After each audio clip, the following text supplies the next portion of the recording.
I've been working with Sarah to get these things out here for us, and to unfortunately have to make rapid response be humiliated in order to bring toilets out. And the other, I don't have the wherewithal to do that with all of the other camps all over Portland. It's too much, yeah, you know. That should be on a global governmental level, right? And I don't do this for money. I don't have the time, you know. And like, it wasn't us homeless people that decided to stop the whole government and everything from working, right? We didn't make that choice. Yeah, that was somebody in the in the upper ranks of the government. I don't see it. Whatever. That said, hey, everybody has to stop working and stay at home and all that. Every place that we could turn in bottles and cans, starts refusing taking bottles and cans, because they don't want to risk any germs or bacteria or spread of a disease. That personally, I haven't seen anybody up and down this country anywhere got COVID disease. I've heard of some people that had it and got rid of it. Well, before D they had moved it. here. I see it now. D had it. I didn't know that. Yeah, Pat told me. Supposedly you're immune after you catch it. Only for a couple months. Hey guys, welcome. We'll give it a few seconds. You can see over there, the homeless over there in the southeast Morrison area. It's a whole different environment over there. They just got the tents right there on the sidewalk. Yeah. No place else to put them up. Yeah. I know those folks right over there. Yeah, they've had pretty good concern over there too. Do the best they can, Yeah. Like, So anything, it is live now, so I would just stay quiet if you don't want to be. Okay.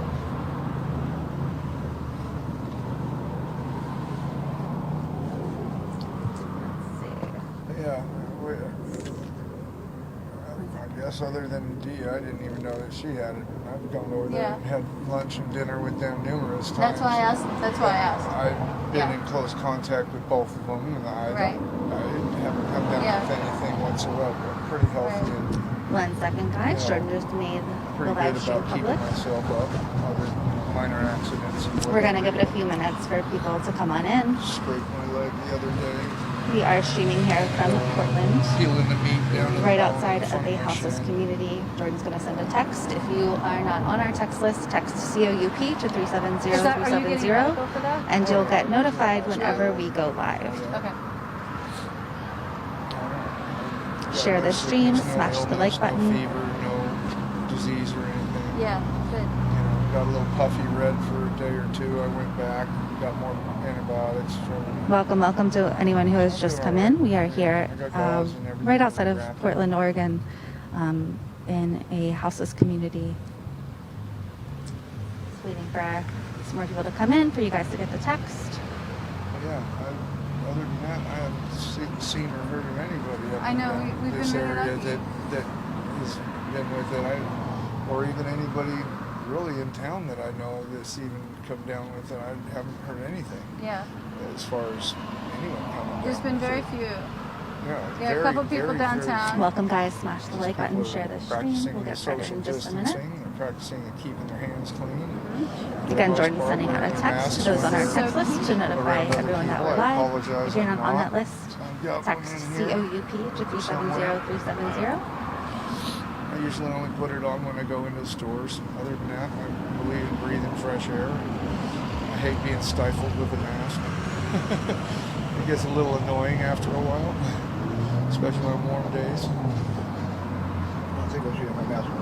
Hey guys, welcome. Okay, throughout this stream, please keep subscribing, liking, sharing, and if you can, leave a super chat. We're gonna go ahead and get started. Okay, so this is Jenn Dyes for Status Coup, making sure you guys can all hear me and see me.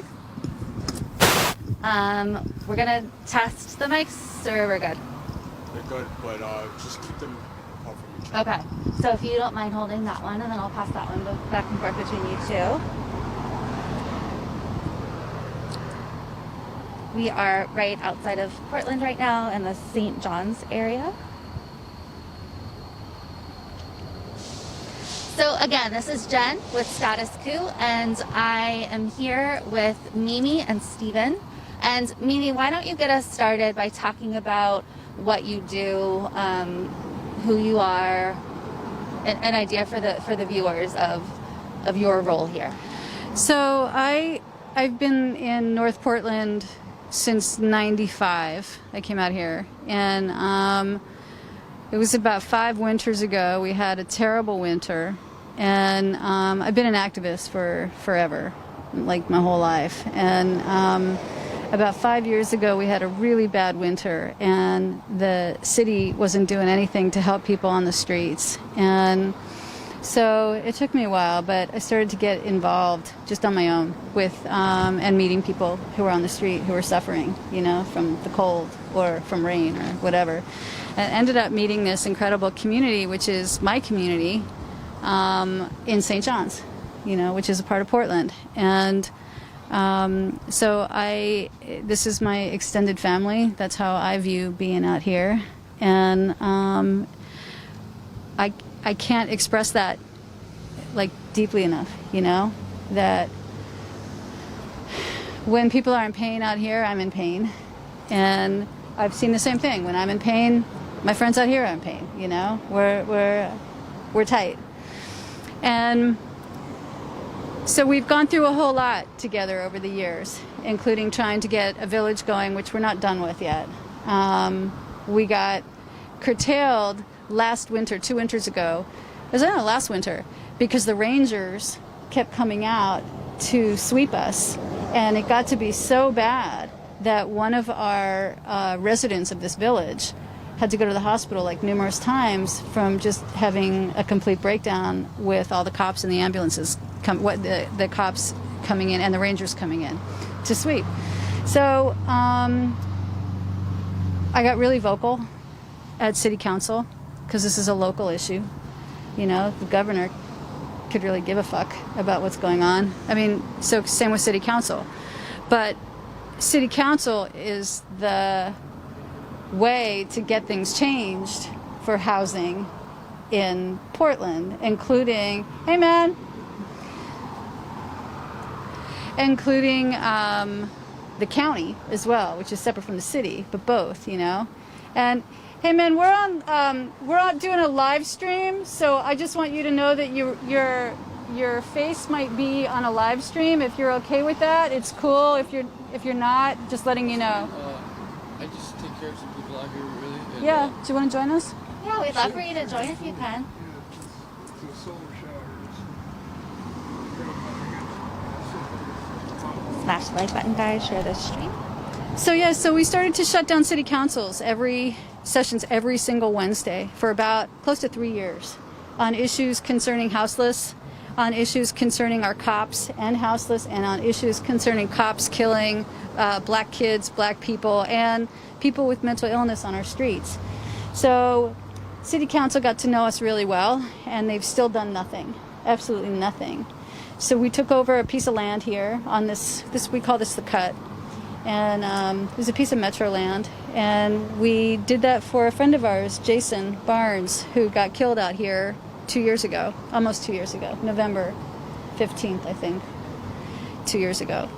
And we took this piece of land over to say, hey, you know what, if we've got the means to help get people a safer space, get them off of the wet ground in our Northwest, you know, climate, and provide a kitchen for them and bathrooms, which a friend of ours bought. He had prepaid bathrooms brought in 3 different times because one of the city councilors sent a fucking truck out here to take our bathrooms out. So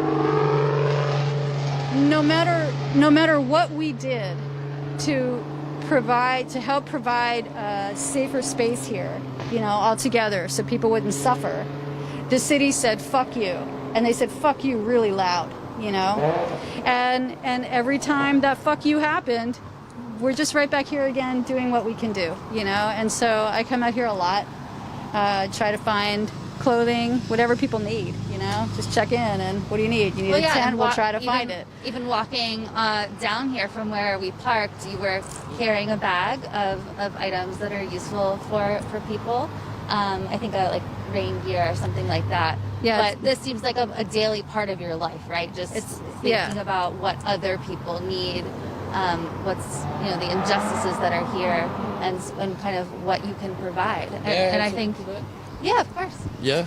Oh, okay. Introduce yourself. Just tell people who you are. My name is Asher. What do you wanna say? Hebrew, I would say Aya Asher Aya, which is I am Asher, I am, which means I am happy is who I am. Anyways, I don't live here. I camp here when I come in through here because I live out in the wildlife, Savi's Island, on a sailboat. I have a river community, and I pretty much help the river community go forward in surviving, and not just surviving, but thriving and creating our own conscious living.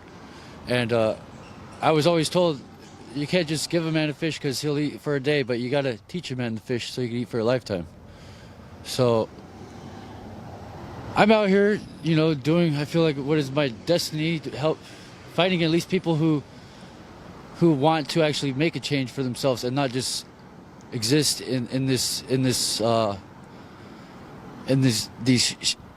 poor playing cards that certain people were given to in this card game, it feels like, and where it's leading people to living right here.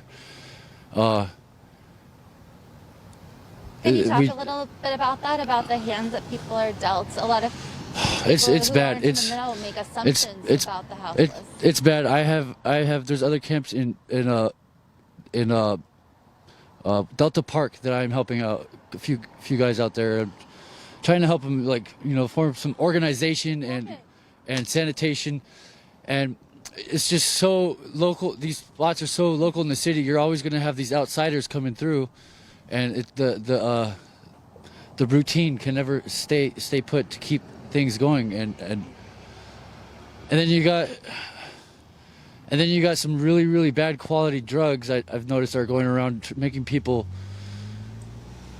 weird spaces, and not to blame them for using the drugs, but wherever the drugs they're getting it's like intentional to them.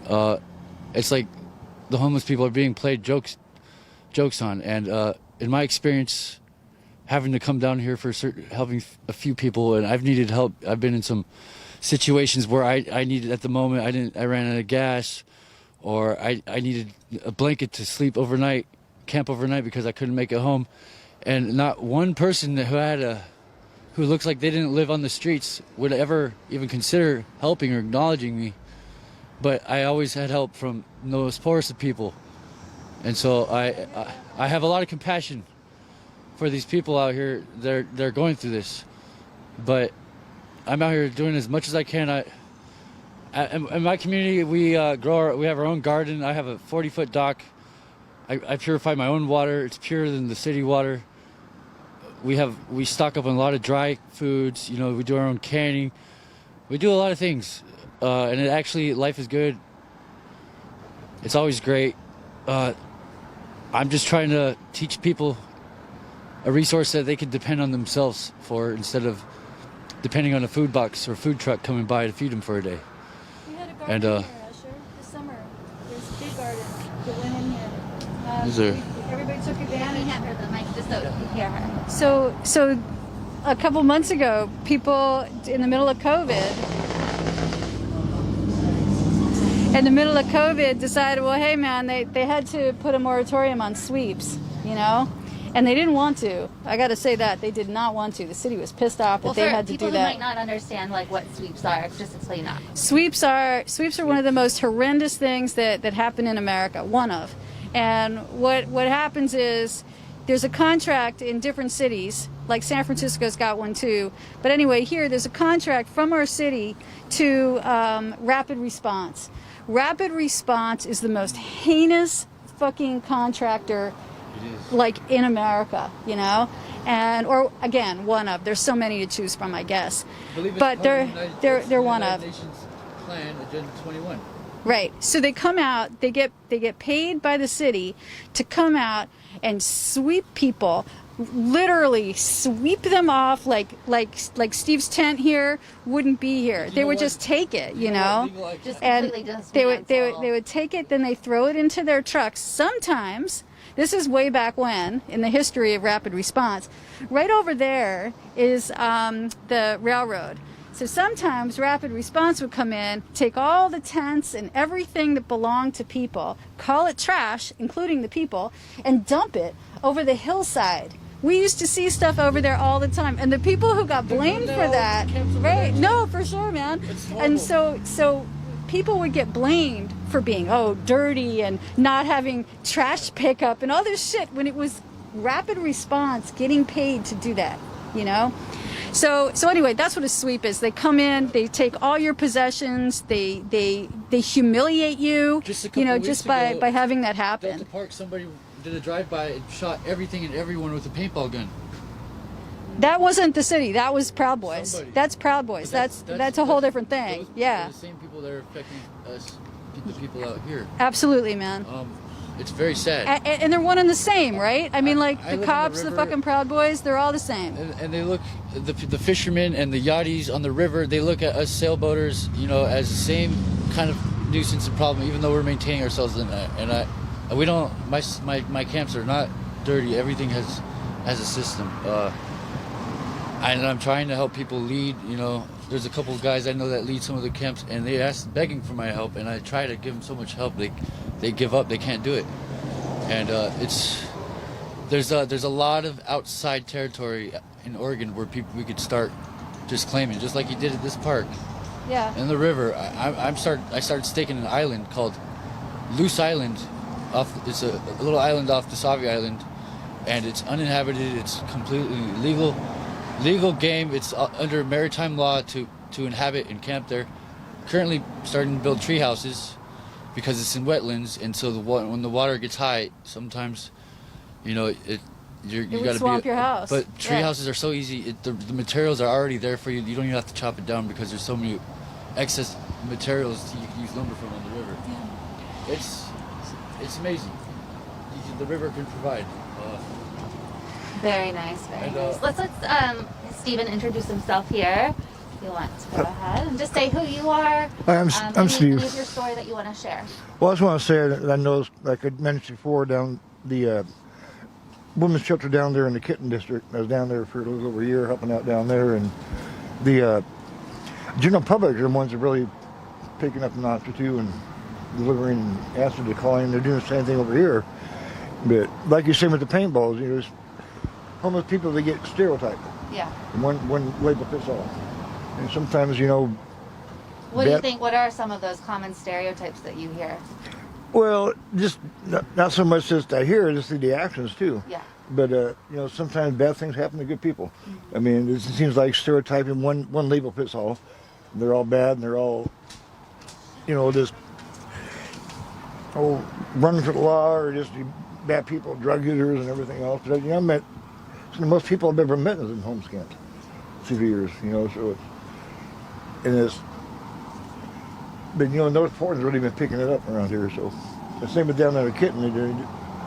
One thing that really choked me up was the first year they're down there in the Kitten area, the women's shelter. This is a pilot project through Casper Charities and whatnot.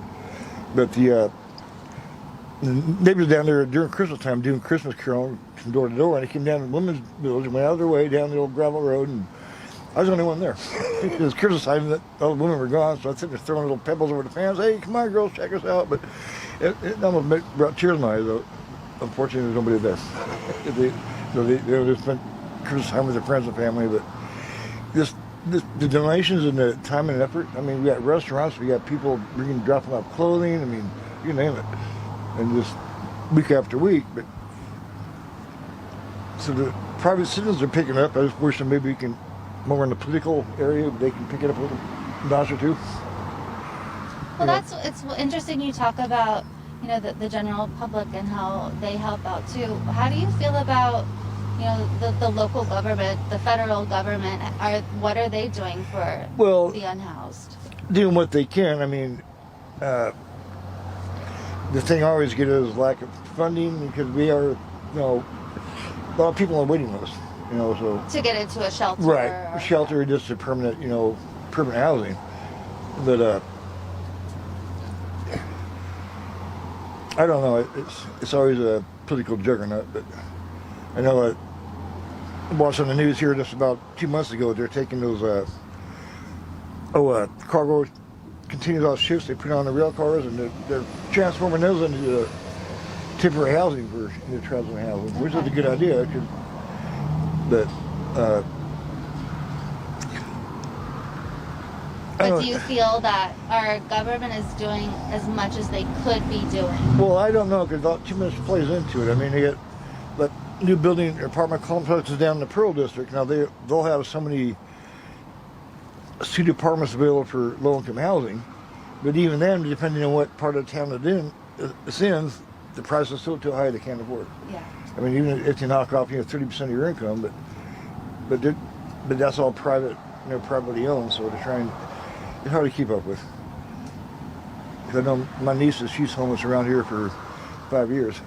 She just finally after 5 years she got herself into a place.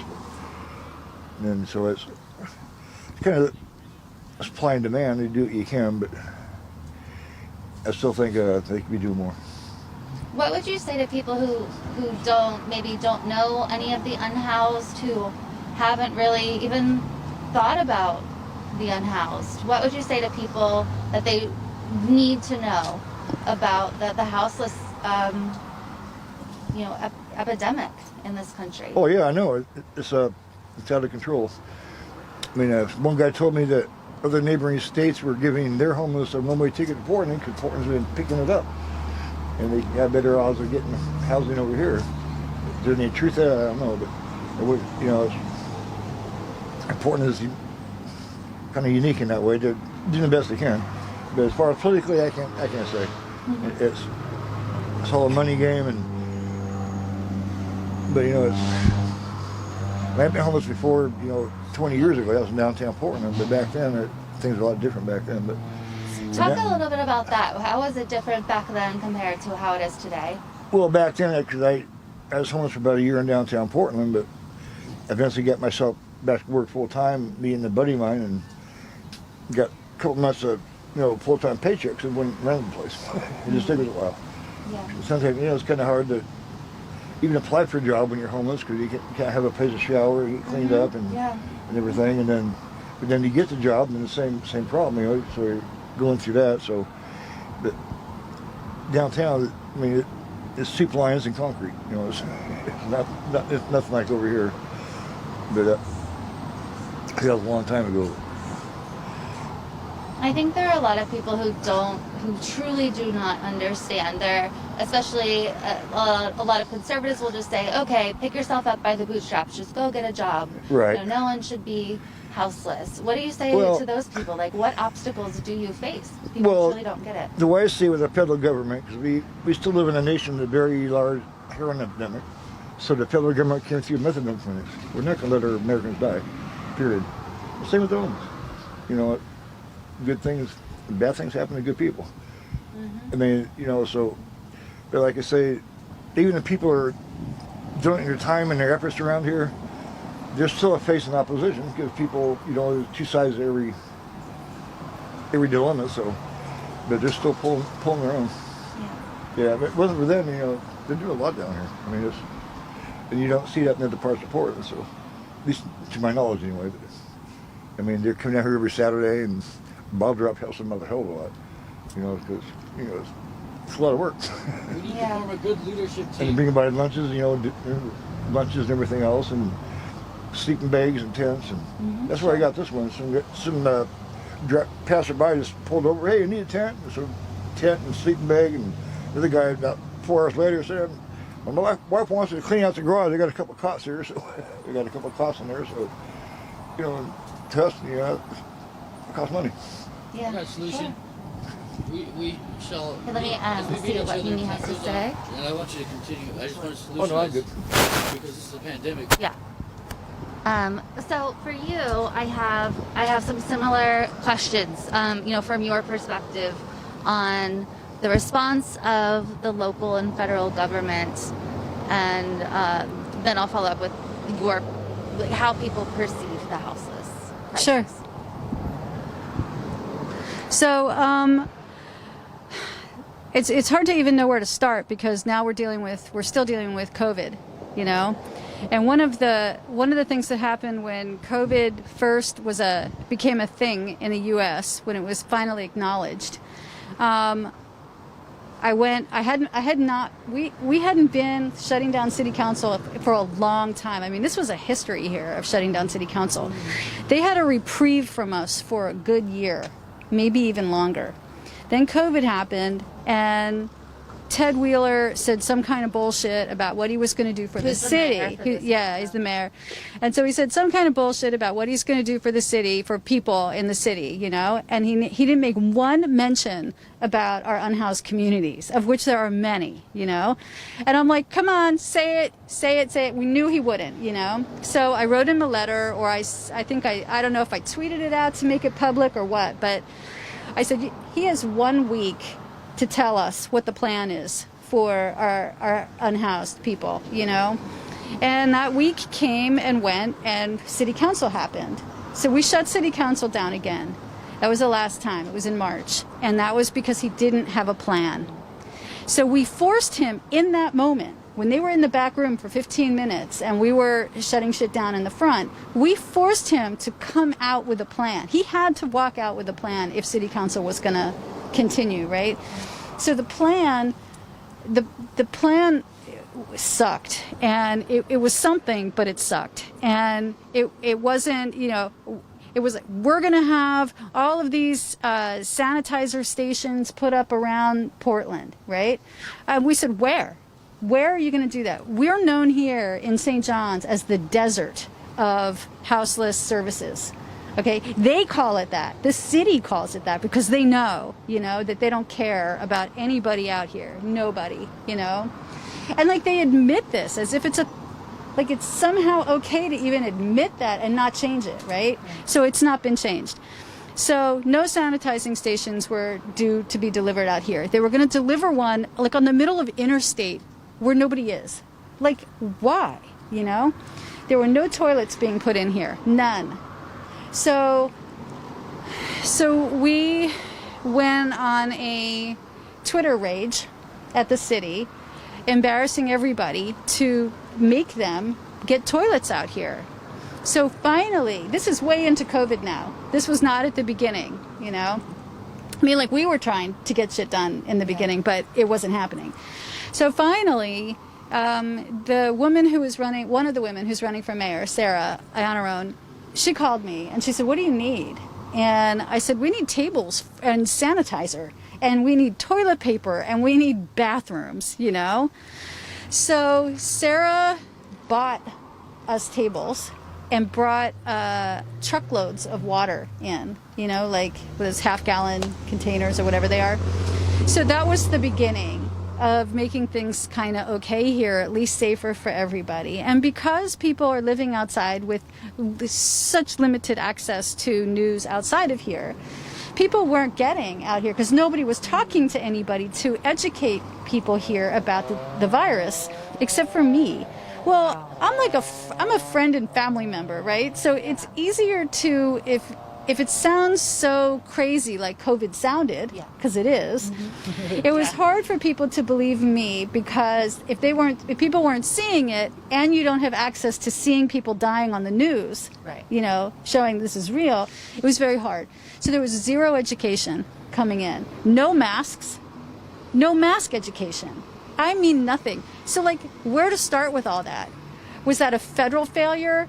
I don't even go there, because the Fed is such a failure, you know? I mean, we live in a fascist state. We've been in a fascist state for so long, for hundreds and hundreds of years. We were founded upon fascism, you know, in the guise of freedom, which isn't that perfect, right? You know, how perfect is that? Trump should just say that shit, you know?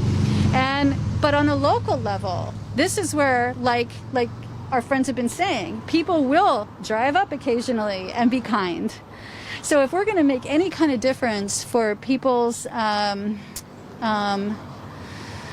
struggle out here, it's going to come from a local level. And I have to say right now, the local level has failed absolutely and completely as far as governance goes. You know, there are groups of people who I know who have been out here bringing lunch and sometimes meals and that's happening. But that's at a grassroots level. That's down here. You know, we're on the ground, and none of us get paid. You know, and I wouldn't want to get paid even if somebody did that, because it's not what this is about. You know, this is about people struggling and about us trying to help people feel better and get through this. You know. And nobody's coming through. There is one place called Northwest Pilot Project, which has been incredibly helpful for our friends out here who are older than 55. Steve, are you older than 55?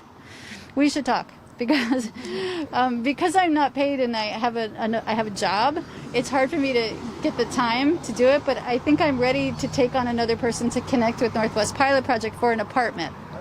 Okay, all right, cool. You might have to remind me, but I don't think I'm going to forget. Okay.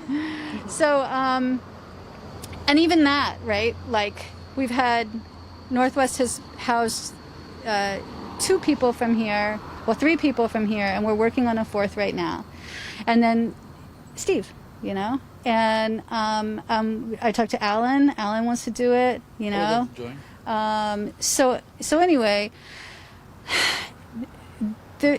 the amount of help and care and I give a shit is incredibly lacking, you know, and anywhere, man, because people are like, well, I have this to worry about and I have that to worry about. And for sure, we've seen this influx of people on the cut this summer. Oh my God. It was that's one of the big questions that I have for you is everybody that I've spoken to says in the past 10 years, it's exploded, the houseless community, but in the past 2 to 3 years, it's just more and more people. Would you agree with that, or the changing? I can't speak like outside so much of St. John's and downtown. Okay. I see downtown too. Like I'm familiarized enough with people downtown to see that. I do know that COVID brought out a lot of people. People have lost their places. They've and they're leaving wherever they were because the places they were in. Like if they left their apartment or their house because they had to, because of COVID, because something crashed in their life, you know, people do hear that there is some semblance of help out here, you know, even though it's not from the city, you know. And so we had this summer, like, I don't know, at one point, man, about 80 people out here, 85 people. And the only reason I say that is I was delivering lunches. And so I had to talk to the lunch collective to tell them how many lunches to bring, and it used to be 50, you know. I knew everybody, and then all of a sudden there were new tents here and new people, and it was like, shit, we have more need, you know. So the need from COVID has you know, brought more people out for sure. As far as the last 2 years go, before COVID happened, this was pretty much, except for maybe 10 or so people, maybe 15, I guess, maybe. This was pretty on the level. It was, you know. Very interesting, yeah. Yeah, and downtown, there's more people downtown than there had been in the past, for sure. And I have talked to people, and they're coming in from different places, too. You know, not everybody, but I've talked to people out here. People have come down from Washington State. People, I've, you know, met somebody here who came out from Minneapolis and, you know, just different places. It has to be, you know, a sense of desperation. If you are in a situation where the basic human needs aren't being taken care of, you're going to go where it's more likely to happen, and where there are people like you. I think you come, I don't know you very well, but you come across as a very modest, humble person. But I am already in awe of what you do. Like we were just walking down this way, and I don't know if you knew the gentleman, but you stopped and just spoke to a gentleman on his way to the bus, and you absolutely not talking down to anyone in any way at all, just talking, you know, as humans do, saying, do you need anything? Are you okay? Here, let me help you to the bus stop. And I think the role you play is certainly really inspiring, and I think there are too few of you who exist. So what would you say to people who maybe haven't even thought about the houseless crisis in this country? People who are living their lives, haven't been paying attention, or maybe they have their own struggles. What is it that drives you in particular, and what do people need to think about for themselves?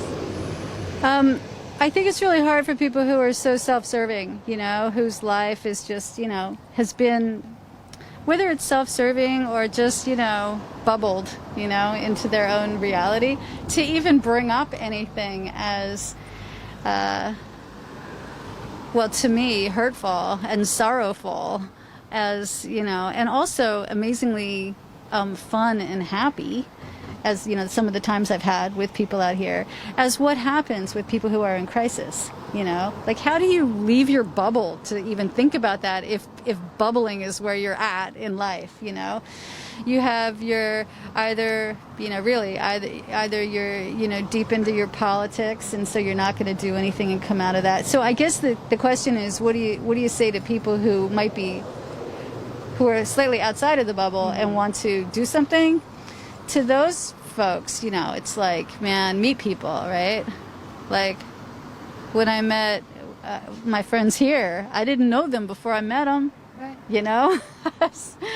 And so I like to say hello, you know? I start with hi, because it usually gets you far, you know, with anybody.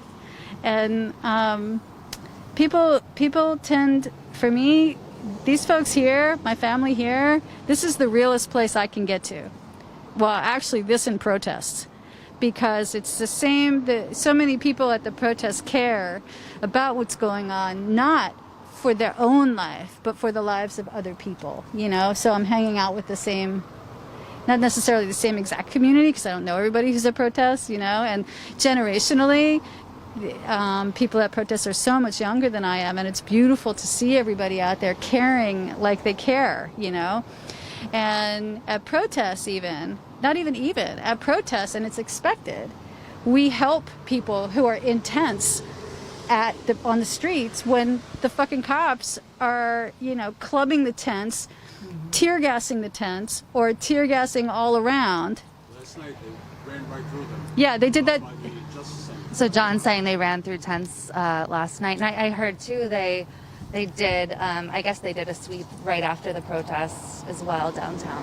Yeah, and they did that the other night too. They turned over all the tables that were up that had things out there for the houseless, and they just it looked like, I don't know, man, some like Roman movie where like, rah, you know, like the gladiators are coming in and they're just gonna, you know, run through everything. And that's what they did. And they fucking picked these tables up full of things that people need, you know, and just hurled it in the, you know, to the ground. And then went through the tents, shining their laser lights in the tents, so hurting people's eyes if they were looking. People are sleeping, or not in that moment because everybody was getting tear gassed, but you know, and then shredding their tents and taking their tents. This is what our police do, you know, and the police work for the feds. And by the way, folks, if you guys don't believe that the feds are not in Portland because our mayor and our governor told you so, the feds are very much here. I think they have a staple of, I don't know if the lie they told us that there was a staple of 10 people are always here, or maybe it was 20, but this small amount, all the feds are here, and that were here this summer. They have not left. And the cops work for them. And now the cops are getting deputized by the feds to do the work of the feds, so that when we get busted at a protest for nothing, we're getting busted for nothing by a Fed, even though it's one of our cops, and the, you know, the deal with that is so much worse, because now you have a federal offense instead of, right, you know, anything like a normal misdemeanor. For a lot of these cops, they seem to be lacking a basic sense of humanity. You're talking about them slashing tents and shining the lights in people's faces. There's no reason for them to do that. A person who is sleeping in a tent is clearly not out protesting. They're clearly, you know, not causing any trouble. The cops just go in with these attitudes that they can do whatever they want. People need to understand that people who are unhoused and living in tents, if they're even lucky enough to have a tent, are residents of Portland. And so what the cops are doing when they do that is they're attacking residents of Portland. When we as protesters are protesting, we are protesting as residents of Portland, you know? And this is what the cops are doing in return to that. So it is illegal to be a resident in Portland and sleep. And this goes without the protest. This goes for people who are houseless. It is illegal in Portland before COVID, at times during COVID, and it will be after COVID, to live. It is illegal to live. And they will get you. You know, and so one of the things that we've been doing here when COVID happened was I was helping people to understand that when the cops show up without a mask on. So first of all, the health of everybody out here on the cut has been phenomenal throughout COVID. Like it's been amazing. We've had some folks have different illnesses, you know, and one of our sisters died.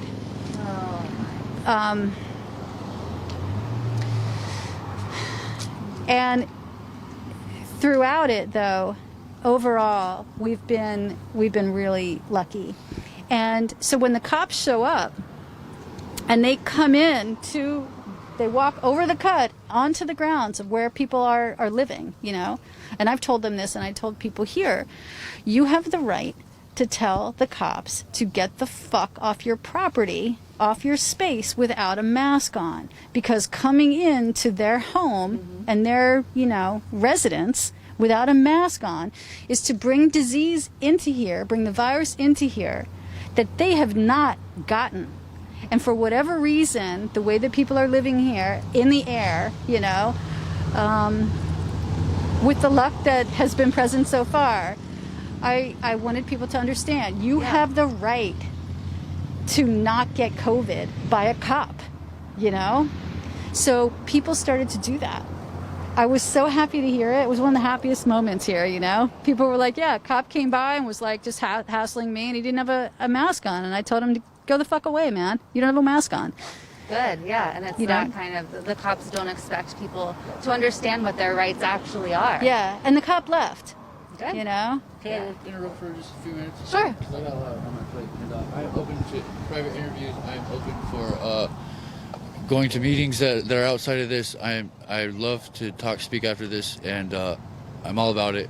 I just made a list right here. Go ahead. You guys can read it and sign if you feel like it. I just need 2 other people to help me coordinate this, and if not, I will find somebody, because I've already started to pave the path. It's a volunteer list to start meetings to coordinate positive actions that we could try to start create successful solutions for our people. Sometimes it's we the people that have to take care of our country, and I'm taking that duty because it's my American duty as being a citizen, you know, and so we have to do what's right. And I'll pass this list around to you guys. Feel free to sign it, and we can speak. Yeah, absolutely. You can go ahead and look at it right now. But I got other people that help right now, and trying to give them solutions. I have a lot. Asher. I have many solutions to many things. All right. And I don't want to dictate anything, but I like to help, because the way I live, I'm actually thriving and building for myself, and people can be doing this for themselves, because money is just a dead-end trap right now. There's a shadow government that is kind of overtaking our government, and then you have local government. They're not on the same board with each other. It's really all out of whack and confusing, and nobody's really doing anything to help. That's something I do want to talk about, like that. We the people, where the money actually goes in this country. So I'm willing to do any private interviews. I happen to know a lot of information about some of these things. Yeah, let's chat after. Okay, absolutely, cool. Absolutely. Okay. Yeah, this topic it gets me nerve-wracked because it's sad, and I have a lot of compassion for people, especially these people that have not. And so, unfortunately, it's not even about protesting anymore. It's not protesting isn't going to get us anything but more trouble. They're documenting people that are protesting as a potential terrorist to the new form of government they're trying to impede on us. Well, yeah, they designated Portland as an anarchist just being out community. here on the streets is considered a threat. Yeah. A lot of things are considered threats. It's very, very nasty. Mine? Oh, hey. My name's Mimi. Yeah. Thank so you. one thing that I want to ask you, I wanted to look at my phone just to get this number right. So during the pandemic, billionaires got $637 billion richer, again, during the pandemic.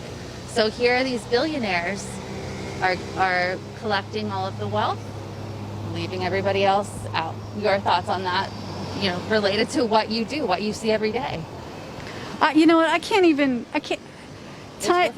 Steve, do you want to address Yeah, that? I'd love to hear your thoughts. We all pretty much expected that anyway. Yeah. It's nothing new. Yeah. I mean, that's always been a tug of war. I mean, it goes on and on and on.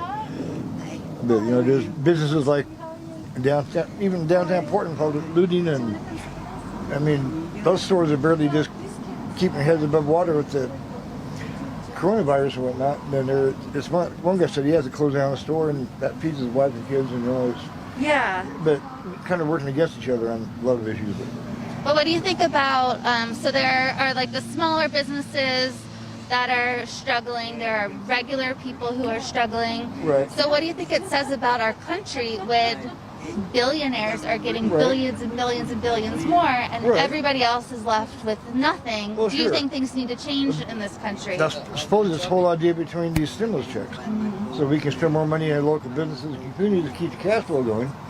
But they're still bickering over the second one. So Yeah. And then these small, what I call mom and pop stores, their husband, wife, team, whatever, pays for the house payments and pays for the kids, they bring in the kids and everything. And that's their whole income. So they got a lot on the line. But they're just. My understanding that they can apply for a loan from the federal government, but they have to pay it back. But if their business goes under, that's not going to do much good anyway. So, Sure. But yeah, I don't. It doesn't. But yeah, it doesn't make any sense. Now they're saying that they're going to try to pass the second stimulus check before we get into election year, which remains to be seen. Why do you think they were able to give billions of dollars to big corporations and they were not able to settle on a second small stimulus check? What do you think that reason is? Federal government's big business, big money. I mean, it's always been that way. I mean, there's always been that argument too about, the higher class getting the better tax breaks and everything else, and it's an ongoing battle. But the term stimulus check is to stimulate the economy across the nation. And that's not for the billionaires. That's for the people trying to keep their houses across, the business across the street up and running, and so they can take care of their wife and kids and everything else. But it defeats the purpose. I mean, as far as I'm concerned, they're way behind schedule on that, and if it even passes. So no, it's always been that way to a certain degree, but does it seem worse now, in the way that the rich are getting richer and it's harder and harder for an everyday person? Do you feel like it's been around the same? It hasn't really changed much, as far as I can see. And a good example, like you were saying, with all these federal government kickbacks, So,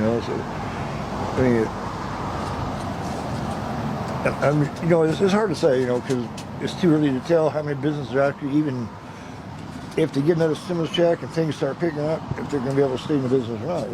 I mean, they're got their heads below the water surface right now. So, I mean,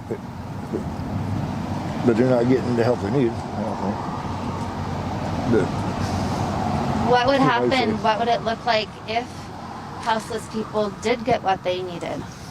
What would? Well, that's the whole purpose. Right. I mean, bottom line is it's getting kind of down to the biggest foundation, but we hired the White House to take better care of our people. Yeah. And they're not doing it. Yeah. They're really sluggish in a lot of areas. So, but time will tell with that too. So. Do you think it matters? Who wins this upcoming election? Would that change anything? Geez. That's it. I won't comment on that one. Okay, sure. I understand. I'm a registered Democrat, but I'm not going to say words. Okay, I understand. Yeah, so Mimi, I would just love your insight too into, how does it even work? You know, it's hard to even fathom. It's hard to work through my brain that billionaires made that many more billions and the rest are struggling. I saw a study saying that half of PSU students are either housing insecure or food insecure, and I was shocked by that. I just saw that. Yeah, and I'm not surprised by that either. I mean, the separation of classes, we should just call this a caste system here, because that's the way I've always seen how we're set up here. Everybody, it seems here, you know, starting from the people you're talking about questioning, you know, and this money, everybody needs somebody beneath them, you know, and I don't need anybody beneath me, you know, and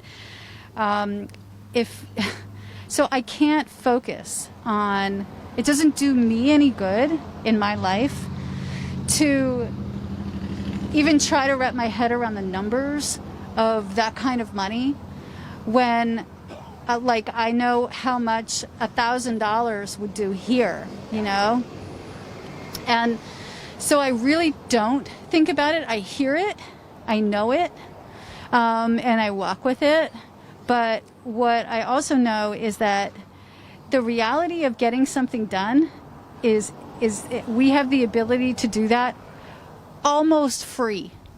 And so when we talk about having houses here, and I was talking with the woman who, you know, if Sarah becomes the mayor, what we want to do out here while people are waiting for housing, you know. And it's Sarah who? Just so Sarah people know. I on her own. Yeah, she's running for mayor. And, you know, so Sarah is running for mayor, and she's doing really well. Ted's the incumbent, and we call him Tear Gas Ted for a reason.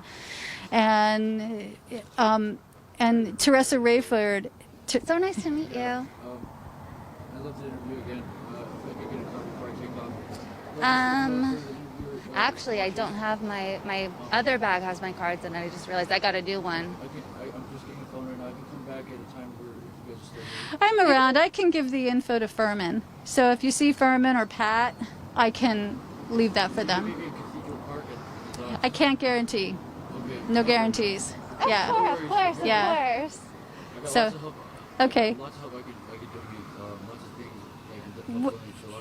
Like You already are. So just keep showing up. And thank you. To speak with the bright minds that are like us, that are actually trying to make something happen. Right? Well, to me, the bright minds are the people who are out here, who are living out here, who let me know what they need in order to, you know, make something happen for them. Because none of the work that I or my friends who also do this do is done without talking to people and saying, what would you like? You know, what do you need here? I don't want to make an assumption. It's not mine to make because I'm not living here, you know? And I wouldn't go into somebody's house either and say, hey, I think you should change that tile on your walls to, you know, I don't know, some form of concrete something or other, you know? Forming a think tank plan for people who want to have the options. Well, yeah, we've got a thing here. If you know, you just keep showing up and, yeah. Hi, Haps. Whatever it may Cutie. be, our minds just have to get together and make a solid decision together, so we know we're going to go and get promising results. Agreed. Yeah. Agreed. Hi, Potter. It's okay. I'm going to leave this here. Maybe you want to sign it. I'll leave it here. And I'll Okay, put it thank up. you. Great. Thank you. I'm going to actually move forward with that list as far Okay. as I can. Sweet, thank you. You're welcome. Yeah. You have a good day, too. Okay. Nice to meet you. Bye. Nice meeting you. Yeah. So, let me ask you this question too. It's one that Steve didn't want to answer, and I totally understand it. Does it really matter who wins as far as this specific crisis, the houseless crisis? Does it matter who wins president? Will it change if Biden wins? Nothing's going to change anything at that level. That shit's fucked up, man. That shit's not for us. It's never been for us. It's never going to be for us, you know? And so, you know, the whole concept that one is going to be better than the other. You know, one is going to do it. Fuck, man, as soon as Biden's in, he's going to give all the cops a fucking raise, you know, across the board. And Yeah, he's been very upfront about that. he has been very upfront about it, you know. So, yeah, great. Put the cop team in. I mean, it's just all fucked. And so that's why again, like our time here, you know, our time here on this planet is short. It's short anyway, you know, geologically short, Earth time short, you know. If you were lucky once, maybe you'd live till you were 80, you know, or maybe 90, right? If that's what you wanted, maybe. Not now, man. I mean, kids who are being born today, they don't have that time now, you know. So I don't have the time to continue to think about federal level anything except wanting the feds out of Portland, you know, and keeping my head and my mindset with what needs to happen here now. And that is love, compassion, understanding. This is in no particular order. I'm just making this shit up right now, like thinking about it, you know, and having the ability to network with people who are kind, who might not be able to, especially now because of COVID, come out to give people things that they might need. Or if they weren't inclined to do that in the first place, but they were inclined to give you things so you could take them out to people, you know? All the way to my circuit of people who do this around anywhere, any particular where. So that's really like, that's all I have space for now, is not getting lost in the fucking crazy shit about stuff that's never going to matter to us. It's never going to change. Biden's going to do the same thing. Cops are going to keep killing black people, you know? And the racists are going to keep rising up. It's always been here. And it's like a... For many of us, we know these things. So the only thing that's going to help change anything here is who the mayor is. Because that will actually seriously benefit people who are here. And, oops. Happy, do you see your dad? You can. Cute I pup. see him. I see him. Go ahead. Aww. Go ahead. I'm watching you, Happy. So cute. I'm watching you. There he goes. Sorry, I gotta take a No, second to that's make sure funny, Happy so gets cute. home. Of course. There he is. Okay, good. So I don't know if that was super long-winded. No, it does. A way to say, you know, fuck the I- government and think locally. Yeah, I think our viewers are very much in line with with those thoughts and definitely understand. I'll ask just a couple more things. One is, you know, you're entrenched in this constantly. Do you see it getting worse, you know, with COVID, with the economic downfall, with the fact that no one can access any money except for the people at the top? What do we do? We're in month 6 of this pandemic. It's hard to predict anything, but what are your thoughts on what's to come? Well, really having an idea on what's really happening with the climate that most scientists aren't talking about, except for like one, maybe two. If everything shuts down, right, or continues to be shut down, and we lose, and I'm not in a position where I can say these things coherently, only not because I'm stoned, because I'm not at the moment, but because I'm not a scientist, so I'm like reiterating shit, you know. If global dimming or the aerosol masking effect is something that needs to be talked about, and people need to start to understand this, because everybody's being lied to by scientists. Everybody, except for 1 or 2 scientists. And so the aerosol masking effect, which is also called global dimming, will fuck you up for a while. It'll fuck your head up.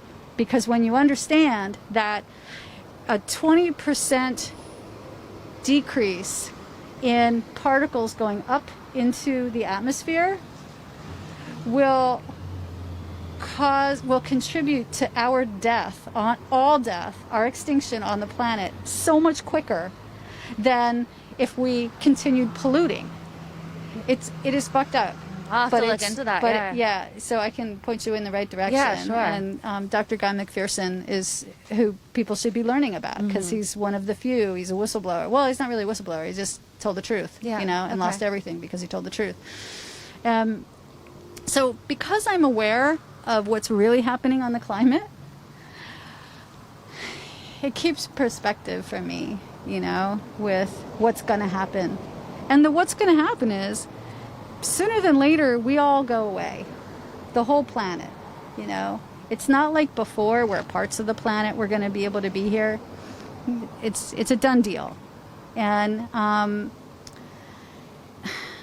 so knowing that, I don't spend my time predicting what's going to happen because I already know, So the question becomes, so what do you do now?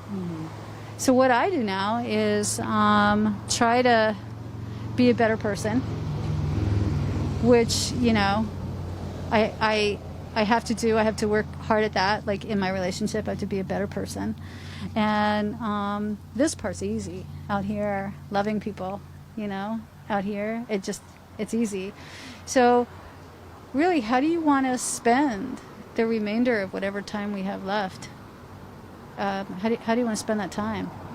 And I want to spend it working for justice, although I don't think we'll ever get justice. I believe that the pursuit of justice is 100% worthy. And I don't know how, I really don't believe we'll ever see justice, because if justice is something that can only happen from the top in order to change these big laws, we're never going to see justice, But all the more reason to continue to fight for it, and do that.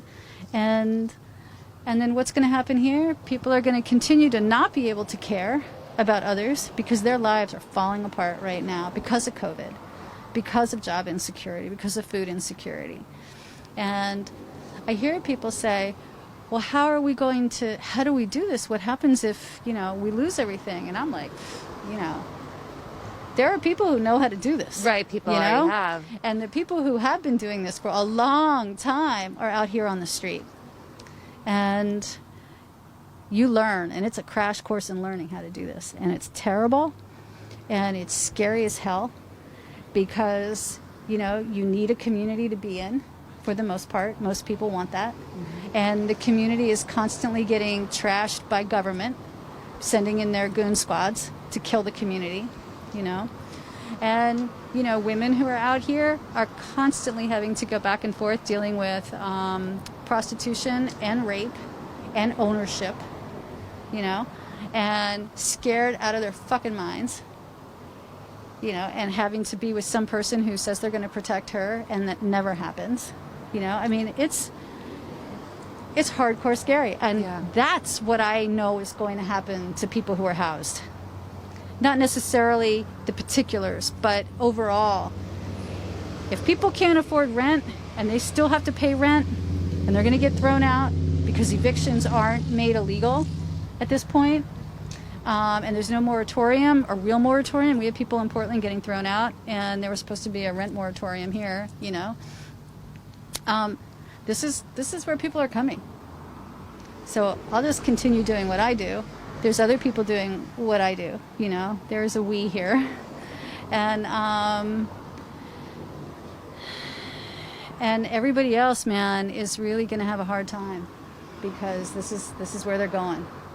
And the only people who won't be here are the people, well, not even. I mean, if nobody can buy anything,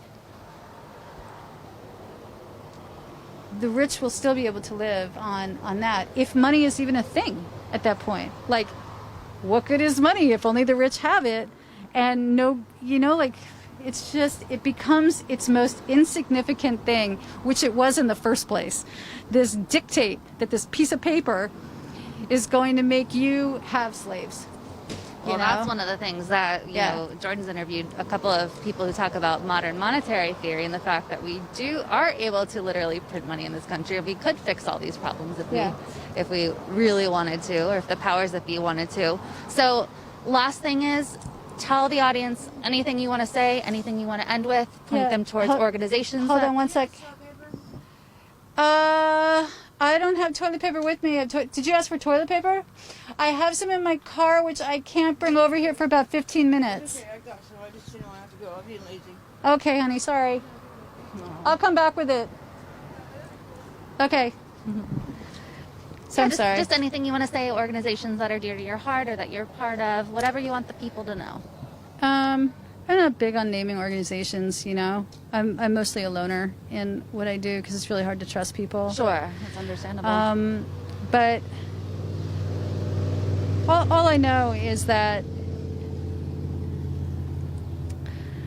when I look at my life, you know, the way it is now, I am working so much less now. I'm a massage therapist and hardly working because of COVID, because I don't want to do that, you know? Like, I'm really choosy about working on people I know because Yeah. I don't want somebody who thinks that COVID's not a thing in my Right, office, right, you know? right. So, and I don't really care all that much about money anymore. Like, I really don't, you know?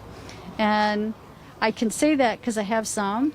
It's been put away because I've always believed, like, shit, what if, right? Yeah. I just didn't know the what if was COVID, you know? Right. And I feel like my life is satisfying, you know? And if people could just maybe bring it home, man, you know, like if you're unsatisfied in your life and all you're doing is feeling the demise of the country, you know, because you're white, because if that's the first time we're feeling it, you're definitely white, then you find something else to do, you know? I mean, but whatever. I'm not here to tell people what to do. I just... See, this part's hard to talk about, you know? Yeah. Because the meaning for me is all around me right now. So, and the love is all around me right now. And everything else, man, I don't even know about anything else anymore. It's all fucked. It's just all fucked. Yeah, it is. It's truly been a really wild year, but like a culmination of a lot of insane things. And you're completely right. You know, this is, you know, we're experiencing doom for the first time. Black people have been experiencing that. Yep. Native people. From the start, yeah. From the Native start. people. Mm-hmm. So it's important to keep it all in perspective. But your story is an inspiration. What you do is an inspiration, and you can feel the love here. So Yeah. yeah, it's good. If you don't have any more words, I'm just gonna close it out. Yeah, cool. Everyone was really getting a lot out of this, so thank you. So Oh, much for sitting down sweet. And thanks sharing it. to folks who take the time to listen to you guys. Yeah, thank you. Thank you very much. And if anybody wants to donate money, don't donate it to me. Okay? I don't take money for any of this, for anything. You know? That's sort of a joke and you don't know me, but You truly are. you know, I don't, it just screws everything up, you know? But hey, thanks for the time. Thanks for caring, and thanks for sharing the space with people out there. Yeah, this Yeah. was really, really wonderful, impactful. I appreciate it. So, you guys, if you aren't subscribed already, please subscribe so you see our work, so you see the in-field reporting we're doing. You know, you don't see a CNN camera crew out here right now, but this is the story, and that's what Status Coup does. We give the microphone back to the people of this country and show you, you know, what's going on with the real world. It's not all about Trump versus Biden. There are people suffering right now. There are people who are houseless right now who aren't getting COVID education, as Mimi was talking about, who didn't at first have the personal protective gear that they needed or the instructions that they needed. And without people like Mimi, gosh, who knows what would be going on or happening to this houseless community full of wonderful, very, very sweet people. This is, you know, it's a real symptom of our society. So again, subscribe to this channel, smash the like button. If you want to make sure that you get notifications when we're live, which I know you do, text COUP to 370-370. I'm also keeping a blog post kind of daily update thing with behind the scenes photos and things like that.